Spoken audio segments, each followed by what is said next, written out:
بسم اللہ الرحمن الرحیم حامدا و مصلیا اما بعد. مشاہدین اعظام، السلام علیکم ورحمۃ اللہ وبرکاتہ. باب العشر فيما يسقى من ماء السماء والماء الجاري ولم يرى عمر بن عبد العزيز في العسل شيئا. اس زمین کی پیداوار سے 10واں حصہ لینا جس کی سیرابی بارش سے ہوئی ہو یا مائع جاری سے بہتے ہوئے پانی سے، جیسے کہ دریا ہے، نہر ہے. عمر بن عبدالعزیز شہد میں زکوٰۃ نہیں لیتے تھے. یہ روایت حضرت عبداللہ بن عمر سے مروی ہے. یہ ان کے والد نے نبی اکرم صلی اللہ علیہ وسلم کے واسطے سے بتایا کہ وہ زمین جسے آسمان یا چشمہ سیراب کرتا ہو یا وہ خود بخود نمی سے سیراب ہو جاتی ہو تو اس کی پیداوار سے 10واں حصہ لیا جائے، اور وہ زمین جسے کنویں سے پانی کھینچ کر سیراب کیا جاتا ہو تو اس کی پیداوار سے 20واں حصہ لینا ہوگا، اور وہ زمین جسے کنویں سے پانی کھینچ کر سیراب کیا جائے تو اس کی پیداوار سے 20واں حصہ لیا جائے. ابو عبداللہ یعنی امام بخاری کہتے ہیں کہ یہ حدیث یعنی عبداللہ بن عمر کی حدیث کہ جس کھیتی میں آسمان کا پانی دیا جائے 10واں حصہ ہے، پہلی حدیث یعنی ابو سعید کی حدیث کی تفسیر ہے. اس میں زکوٰۃ کی کوئی مقدار مذکور نہیں ہے، اور اس میں مذکور ہے اور زیادتی قبول کی جاتی ہے، یعنی ثقہ کی زیادتی، اور گول مول حدیث کا حکم صاف صاف حدیث کے موافق لیا جاتا ہے جب اس کا راوی ثقہ ہو. جیسے فضل بن عیاض نے روایت کیا کہ نبی صلی اللہ علیہ وسلم نے کعبہ میں نماز نہیں پڑھی ہے، لیکن بلال نے بتایا کہ آپ نے کعبہ میں نماز پڑھی تھی. اس موقع پر بلال کی بات قبول کی گئی اور فضل کا قول چھوڑ دیا گیا.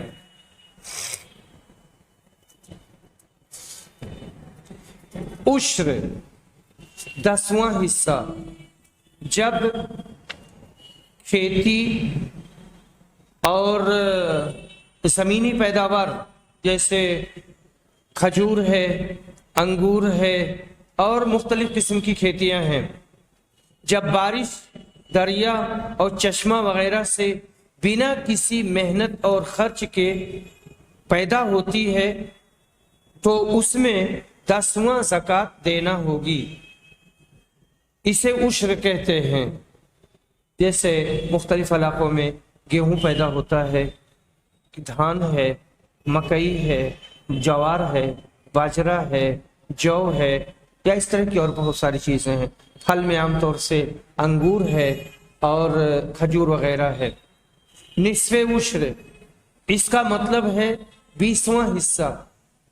جب سینچائی پر خرچ آئے گا اور محنت کرنا ہوگی تو اس میں 20واں حصہ زکوٰۃ نکلے گی. جیسے مشین سے سینچائی کرنا، کنویں سے سینچائی کرنا، یا کہ مزدور لگا کر کے اور نہر سے پانی کھینچوا کر کے اور سینچائی کرنا.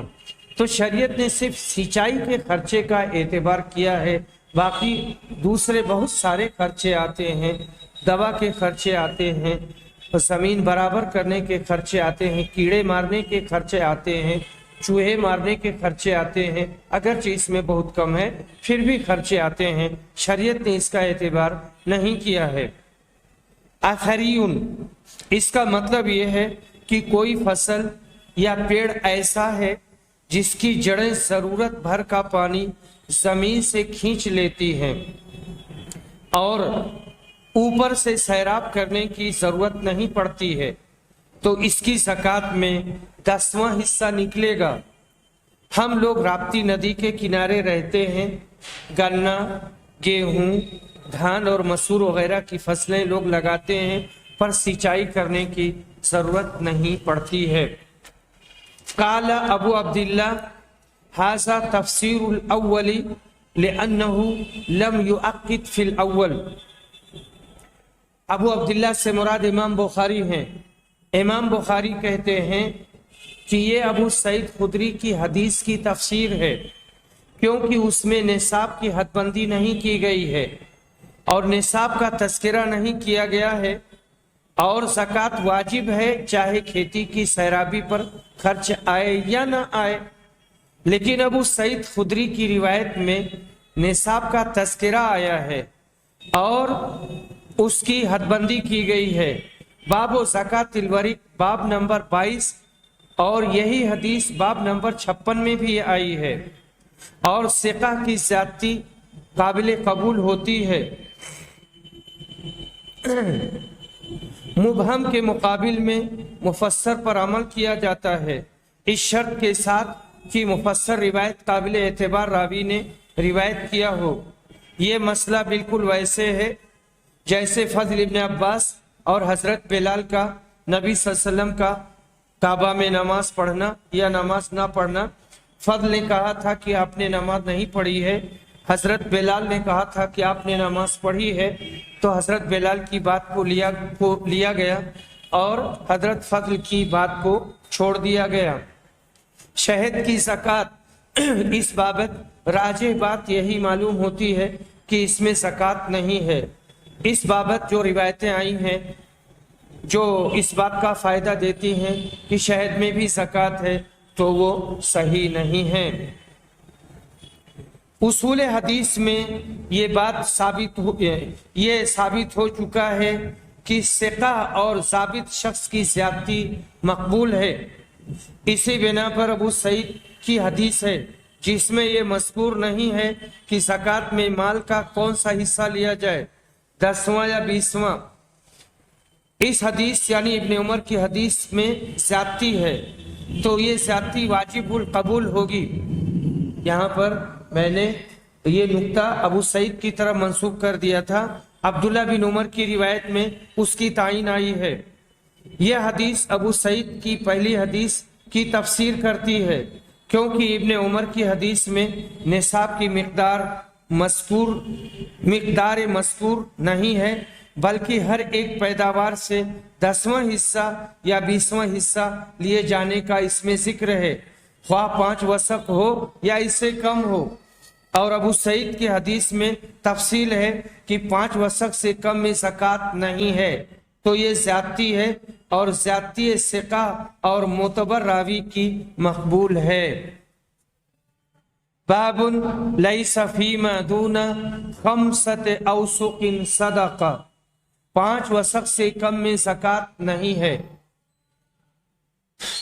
ابو سعید خدری روایت کرتے ہیں کہ نبی صلی اللہ علیہ وسلم نے فرمایا 5 وسق سے کم میں صدقہ نہیں ہے، 5 اونٹ سے کم میں زکوٰۃ نہیں ہے، 5 اقیہ چاندی سے کم میں صدقہ نہیں ہے۔ امام بخاری کہتے ہیں کہ اس میں 5 اوسق کے علاوہ صدقہ نہیں ہے، اور ہمیشہ علم میں اہل ثبت اور قابل اعتبار لوگوں نے جو اضافہ کیا ہے یا بیان کیا ہے اس کو لیا گیا ہے۔ اہل حدیث کا مذہب یہ ہے کہ گیہوں اور جو اور جوار اور کھجور اور انگور میں جب ان کی مقدار 5 وسق یا زیادہ ہو تو زکوٰۃ واجب ہوگی، اور ان کے سوا دوسری چیزوں میں جیسے ترکاریاں اور میوے وغیرہ میں مطلقاً زکوٰۃ نہیں، خواہ کتنے ہی ہوں۔ قسطلانی نے کہا میووں میں صرف کھجور اور انگور میں اور اناجوں میں سے ہر ایک اناج میں جو ذخیرہ رکھے جاتے ہیں اور ان کو اکٹھا کیا جاتا ہے، ذخیرے کے طور پر رکھا جاتا ہے، ان میں زکوٰۃ آئے گی، جیسے گیہوں، جو، جوار، مسور، ماش، باجرہ، چنا، لوبیا وغیرہ، ان سب میں زکوٰۃ ہے۔ باب اخذ صدقۃ التمر عند صرام النخل وَهَلْ يُتْرَكُ السَّبِيُّ فَيَمَسُّ تَمْرَ الصَّدَقَةِ، کھجور کے پھل توڑنے کے وقت زکوٰۃ لی جائے اور زکوٰۃ کی کھجور کو بچے کا ہاتھ لگانا یا اس میں سے کچھ کھا لینا۔ ابو ہریرہ رضی اللہ عنہ روایت کرتے ہیں کہ رسول صلی اللہ علیہ وسلم کے پاس کھجور توڑ کر کے لائے گئے۔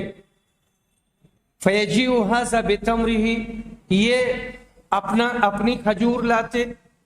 اپنی کھجور لاتے اور لا کر کے اپنی زکوٰۃ دیتے، یہاں تک کہ آپ کے پاس کھجور کا ڈھیر ہو گیا۔ حسن اور حسین اس کھجور سے کھیلنے لگے، ان میں سے ایک نے کھجور لے لیا اور اپنے منہ میں ڈال لیا۔ رسول صلی اللہ علیہ وسلم نے ان کو دیکھا تو ان کے منہ سے نکال لیا اور کہا کہ تمہیں پتہ نہیں ہے کہ آل محمد ایک صدقہ نہیں کھاتے ہیں، آل محمد صدقہ نہیں کھاتے ہیں۔ سرام، یہاں ایک لفظ آیا ہے سرام کے معنی ہوتے ہیں کاٹنا، یعنی کھجوروں کے چننے کا وقت، توڑنے کا وقت، کاٹنے کا وقت، اور کوم کے معنی ڈھیر کے ہوتے ہیں۔ بچہ معفو عنہ ہے پر اس کا ولی مکلف ہے، وہ بچے کی حفاظت ان ساری چیزوں سے کرے گا جو اس کے لیے نقصان دہ ہیں۔ زکوٰۃ کا مال آل بیت کے لیے منع ہے، ہاں آل محمد آیا ہے، آل محمد کے لیے منع ہے، تو اسی وجہ سے آپ نے حسن کو کھانے نہیں دیا۔ آل بیت زکوٰۃ کا مال نہیں کھائیں گے، ان میں جو فقراء و مساکین ہیں ان کو الگ سے دیا جائے گا اور ان کی کفالت کی جائے گی۔ یہاں ایک مسئلہ یہ بھی بیان کیا جا سکتا ہے کہ یہ جو بچے ہیں اور غیر مکلف ہیں اور شرارت کرتے ہیں، کسی کا نقصان کر دیتے ہیں، موٹر سائیکل کا نقصان کر دیا، کہیں آگ لگا دیا، گھر جل گیا، یا ایک اور دوسری قیمتی چیزیں جل گئیں، تو اس کا ولی اس کا مکلف ہوگا۔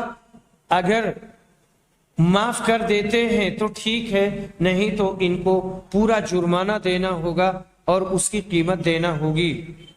باب من باع ثمارہ او نخلہ او ارضہ او زرعہ، جو شخص اپنا پھل، کھجور کا پیڑ یا کھیت وغیرہ بیچ دے۔ وقد وجب فیہ العشر، اور اس میں عشر یا صدقہ واجب ہو چکا ہے، اس نے زکوٰۃ کی ادائیگی دوسرے مال سے کی، یا اس نے اپنا پھل بیچا اور اس میں ابھی زکوٰۃ واجب نہیں ہوئی ہے، اور نبی صلی اللہ علیہ وسلم کا یہ فرمان لا تبیعوا الثمر حتی یبدو صلاحها، تم اپنے پھل نہ بیچو یہاں تک کہ اس کی صلاحیت ظاہر ہو جائے۔ تو یہاں نبی صلی اللہ علیہ وسلم نے صلاحیت کے ظاہر ہونے کے بعد بیچنے سے منع نہیں کیا ہے، اور یوں نہیں فرمایا کہ زکوٰۃ واجب ہو گئی ہو تو نہ بیچے اور واجب نہ ہوئی ہو تو بیچے۔ امام بخاری رحمہ اللہ کا مطلب یہ ہے کہ ہر حال میں مالک کو اپنا مال بیچنا درست ہے اور جائز ہے، خواہ اس میں زکوٰۃ اور عشر واجب ہو گیا ہو یا نہ ہوا ہو۔ اور رد کیا امام شافعی کے قول پر جنہوں نے ایسے مال کا بیچنا جائز نہیں رکھا جس میں زکوٰۃ واجب ہو گئی ہو، جب تک زکوٰۃ ادا نہ کرے۔ امام بخاری نے فرمان نبوی لا تبیعوا الثمرہ کے عموم سے دلیل پکڑی ہے، کہ جب پختگی تک پھل پہنچ جائے تب آدمی اس کو بیچ سکتا ہے۔ یہاں جو روایت ہے وہ عبداللہ بن دینار کہتے ہیں کہ میں نے ابن عمر سے سنا، وہ کہتے ہیں کہ نبی صلی اللہ علیہ وسلم نے پھلوں کے بیچنے سے منع کیا ہے یہاں تک کہ ان کی صلاحیت ظاہر ہو جائے اور پختگی نمایاں ہو جائے۔ وَكَانَ إِذَا سُئِلَ عَنْ صَلَاحِهَا، ان سے پھلوں کی صلاحیت کے بارے میں پوچھا جاتا تھا تب کہتے تھے حَتَّى تَذْهَبَ آهَتُهُ، یہاں تک کہ ان پھلوں پر آنے والی آفت اور مصیبت چلی جائے اور ختم ہو جائے۔ جابر بن عبداللہ رضی اللہ عنہ روایت کرتے ہیں کہ رسول صلی اللہ علیہ وسلم نے پھل کو اس وقت تک بیچنے سے منع فرمایا جب تک اس کی پختگی ظاہر نہ ہو جائے۔ انس بن مالک رضی اللہ عنہ روایت کرتے ہیں کہ رسول صلی اللہ علیہ وسلم نے منع کیا ہے پھلوں کے بیچنے سے یہاں تک کہ وہ لال ہو جائیں۔ یہاں لفظ آیا ہے تزہیہ، یعنی زہو ہو جائے، اور پھر اس کی تفسیر لائے ہیں یہاں تک کہ وہ سرخ ہو جائے، تحمر۔ بدوئے صلاح، پھل کی پختگی اور صلاحیت کا ظاہر ہونا۔ پھلوں کی الگ الگ صلاحیت اور پختگی کی عمر ہوتی ہے، کچھ لال ہو جاتے ہیں، کچھ پیلے ہو جاتے ہیں، کچھ پختہ اور ٹائٹ ہو جاتے ہیں، جیسے کھجور اس کا پھل تھوڑا لال ہو گیا، بعض کھجور پیلے ہو جاتے، آم ہے تو اس کے اندر گٹھلی پڑ جاتی ہے۔ تو جس طرح کے پھل ہیں اور ان پر جس قسم کی آفت ان کو برباد کرتی ہے اس کی رعایت کی جائے گی اور اس کے بعد ان کو بیچا جائے گا۔ عام طور سے جس عمر میں آفتیں آتی ہیں تو پھل والے، کھیتی والے جانتے ہیں، تو جب یہ مدت آگے گزر جائے اور بڑھ جائے تو پھر ان کو بیچا جا سکتا ہے۔ آہا، آہتن، آفت، اہل الآہات کہا جاتا ہے، آفت رسیدہ آدمی۔ آہا یعوہ، آہ الزرع، کھیتی کا آفت رسیدہ ہونا۔ تزہی، ازہا یزہی، زہ ہوا یعنی رنگ اختیار کر لیا اور سرخ ہو گیا، یہ باب افعال سے آتا ہے۔ تحمار، تحمار لال ہوا، باب افعلال، اور تصفار رو پیلا ہوا، یہ بھی باب افعلال سے آتا ہے۔ امام بخاری کی رائے یہ معلوم ہوتی ہے کہ صلاحیت کے ظاہر ہونے کے بعد پھلوں کو بیچا جا سکتا ہے، بھلے ہی اس میں زکوٰۃ واجب ہو چکی ہو، کیونکہ رسول اکرم کا یہ فرمان عام ہے حتیٰ یبدو صلاحھا، یہاں تک کہ اس کی صلاحیت ظاہر ہو جائے۔ جب صلاحیت ظاہر ہو جائے تو پھر اسے بیچنے کا اختیار ہے۔ آدمی نے زکوٰۃ واجب ہونے کے بعد باغ یا کھیتی وغیرہ بیچ دی تو اس نے جائز کام کیا۔ اس کو چاہیے کہ دوسری جگہ سے اس کی ادائیگی کرے، یعنی جو زکوٰۃ اس پر واجب ہوئی ہے، یا اس کی قیمت نکال دے ان لوگوں کی رائے کے مطابق جو قیمت نکالنے کے قائل ہیں، اور یہ امام بخاری کی بھی رائے ہے۔ فتح الباری جلد نمبر 3 صفحہ نمبر 352۔ جس نے زکوٰۃ واجب ہونے کے بعد باغ یا فصل بیچی ہے تو زکوٰۃ بائع پر واجب ہوگی۔ ہاں اگر اس نے مشتری سے شرط لگائی تو پھر مشتری نے قبول کر لیا تو مشتری کو اسے ادا کرنا ہوگی۔ باب هل یشتری صدقتہ ولا بأس ان یشتری صدقۃ غیری، کیا آدمی اپنی چیز کو جو صدقہ میں دی ہو خرید سکتا ہے؟ پھر خرید سکتا ہے دے دیا اور اس کے بعد میں پھر خرید سکتا ہے، اور دوسرے کا دیا ہوا صدقہ خریدنے میں تو کوئی حرج ہی نہیں، کیونکہ نبی صلی اللہ علیہ وسلم نے خاص صدقہ دینے والے کو پھر اس کے خریدنے سے منع فرمایا ہے، لیکن دوسرے کے صدقہ کو نہیں منع کیا ہے۔ عبداللہ بن عمر بیان کرتے ہیں کہ عمر بن خطاب نے یعنی ان کے والد نے ایک گھوڑا اللہ کے راستے میں دے دیا۔ ایک بار انہوں نے دیکھا بازار میں وہ بک رہا تھا، انہوں نے چاہا کہ اسے خرید لیں، تو نبی صلی اللہ علیہ وسلم کے پاس آئے اور آپ سے مشورہ لیا کہ اسے خریدوں کہ نہ خریدوں۔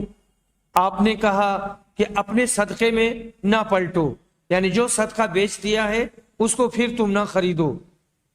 فَبِذَلِكَ كَانَ ابن عمر لا يترك أن يبتاع شيئا تصدق به إلا جعله صدقہ۔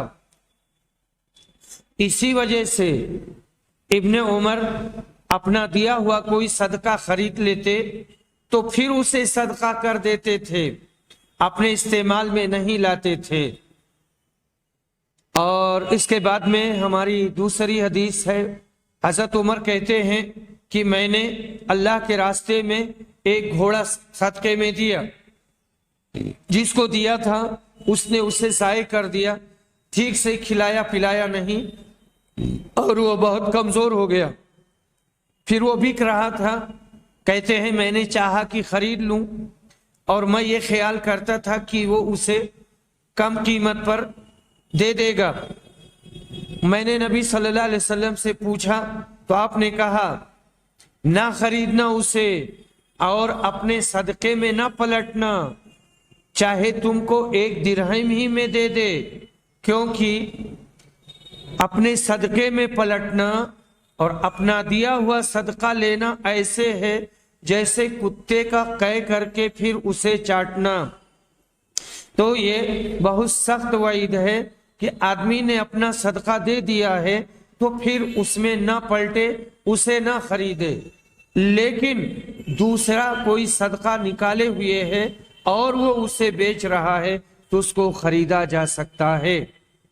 باب ما یذکر فی الصدقۃ للنبی صلی اللہ علیہ وسلم وآلہ، نبی صلی اللہ علیہ وسلم اور آپ کی آل پر صدقہ کا حرام ہونا۔ ابو ہریرہ رضی اللہ عنہ کہتے ہیں کہ حسن بن علی نے زکوٰۃ کی کھجوروں کے ڈھیر سے ایک کھجور اٹھا کر اپنے منہ میں ڈال لیا، تو رسول اکرم نے کہا کخ کخ، چھی چھی، تاکہ وہ اسے نکال دے۔ آپ نے ڈانٹا، پھر آپ نے کہا کیا تمہیں معلوم نہیں کہ ہم لوگ صدقہ کا مال نہیں کھاتے؟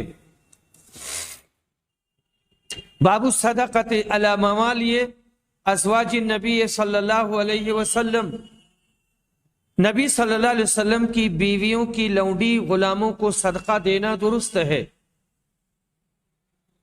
ابن عباس روایت کرتے ہیں کہ نبی صلی اللہ علیہ وسلم نے ایک مری ہوئی بکری کو دیکھا، اوتیت مولات لمیمونہ من الصدقہ، حضرت میمونہ کی ایک لونڈی کو صدقہ میں سے دیا گیا تھا۔ نبی صلی اللہ علیہ وسلم نے کہا اس کے چمڑے سے تم فائدہ کیوں نہیں اٹھاتے؟ لوگوں نے کہا یہ تو مری ہے۔ آپ نے کہا اس کا کھانا حرام ہے، اس کا صرف کھانا حرام ہے، لیکن چمڑے وغیرہ سے اور دوسری چیزیں ہیں جس کو کھانے میں نہیں استعمال کریں گے پر دوسری چیزوں میں استعمال کر سکتے ہیں، تو اسے استفادہ کیا جا سکتا ہے۔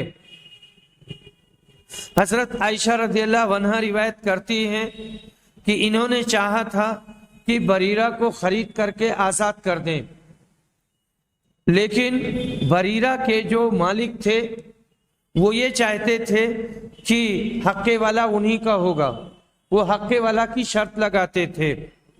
حضرت عائشہ نے نبی صلی اللہ علیہ وسلم سے اس کا تذکرہ کیا، تب نبی صلی اللہ علیہ وسلم نے عائشہ سے کہا کہ تم اسے خرید لو اور انہیں آزاد کر دو۔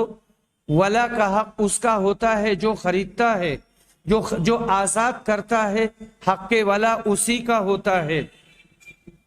نبی صلی اللہ علیہ وسلم کے پاس گوشت لایا گیا، میں نے کہا یہ وہی گوشت ہے جو بریرہ کو صدقے میں دیا گیا تھا۔ آپ نے کہا وہ ان کے لیے صدقہ تھا اور ہمارے لیے ہدیہ ہے۔ یہاں بات یہ دیکھیں، حق والا یہ ہے کہ کسی نے کسی غلام یا لونڈی کو آزاد کیا، اب وہ آزاد ہے، اس کا انتقال ہوا، انتقال کے وقت اس کا کوئی وارث نہیں ہے، تو جس نے آزاد کیا ہے یہ اس لونڈی کا وارث ہوگا یا اس غلام کا وارث ہوگا، یہ حق والا ہے۔ اور یہ جو زکوٰۃ ہے، زکوٰۃ غریب اور محتاج کو دے دی گئی، اب وہ غریب اس کا مالک بن گیا، اپنی ملکیت میں آنے کے بعد وہ دوسرے کو ہدیہ کے طور پر دے سکتا ہے، ایسے شخص کو بھی دے سکتا ہے جس کے اوپر ہمیشہ کے لیے زکوٰۃ کا لینا یا کھانا حلال نہیں ہے۔ باب اذا تحولت الصدقہ، اس مسئلے کا بیان جب صدقہ محتاج کی ملکیت بن جائے۔ ام عطیہ انصاریہ روایت کرتی ہیں کہ نبی صلی اللہ علیہ وسلم حضرت عائشہ کے پاس آئے، آپ نے کہا تمہارے پاس کچھ کھانے کو ہے، کچھ ہے؟ عائشہ نے کہا نہیں، کچھ نہیں ہے، ہاں نصیبہ کے پاس جو بھیجا گیا تھا وہ گوشت ہے، نصیبہ کے پاس جو بکری صدقے کی بھیجی گئی تھی وہ گوشت ہمارے پاس ہے۔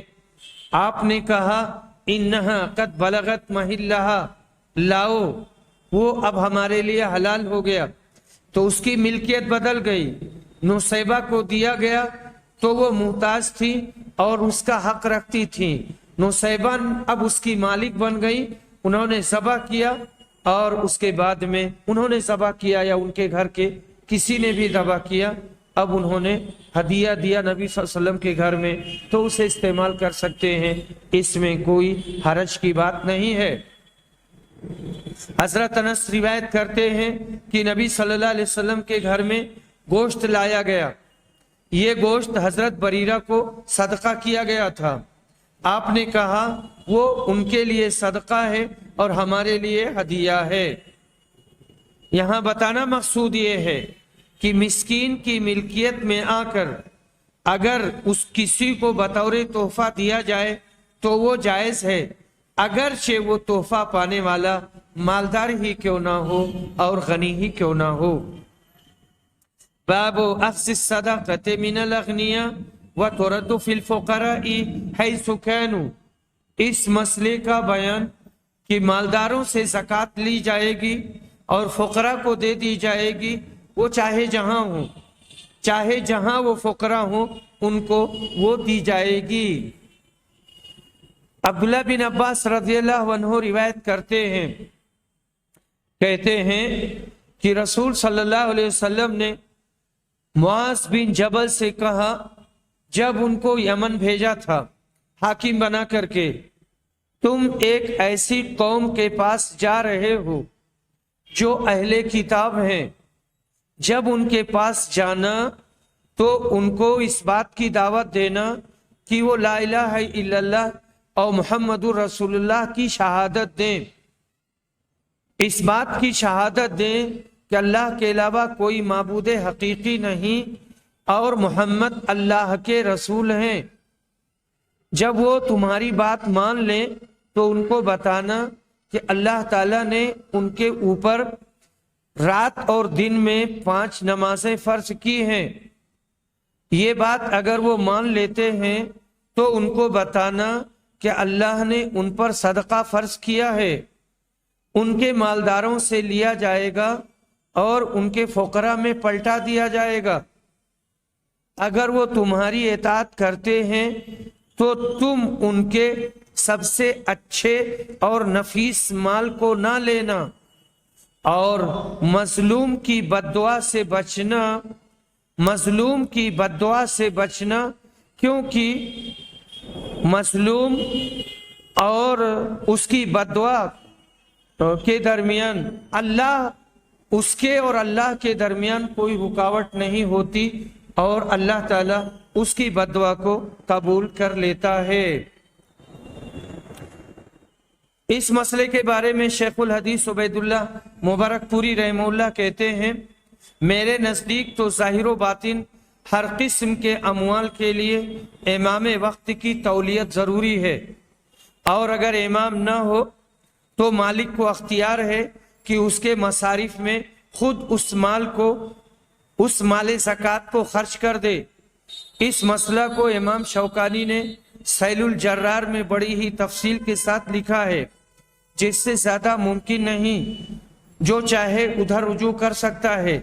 یہ مسئلہ کہ اموال زکوٰۃ کو دوسرے شہروں میں نقل کرنا جائز ہے یا نہیں، نقل کرنے کا مطلب ہے منتقل کرنا، اس بارے میں بھی امام بخاری کا مسلک ظاہر ہے کہ مسلمان فقراء جہاں بھی ہوں ان پر وہ صرف کیا جا سکتا ہے۔ امام بخاری کے نزدیک ترد علی فقرائہم کی ضمیر اہل اسلام کی طرف پلٹتی ہے، لیکن محدث کبیر عبد الرحمن مبارک پوری کہتے ہیں زکوٰۃ نقل نہ ہونی چاہیے مگر جب مستحق مفقود ہوں، یعنی زکوٰۃ کو منتقل نہیں کرنا چاہیے، پر اگر کوئی معاشرہ و سماج ایسا ہے جہاں مستحق لوگ نہیں ہیں اور تو اس کو منتقل کر کے وہاں بھیجا جا سکتا ہے جہاں اس کے مستحق ہو اور جہاں اس کی منفعت زیادہ ہو۔ وآخر دعوانا الحمد للہ رب العالمین۔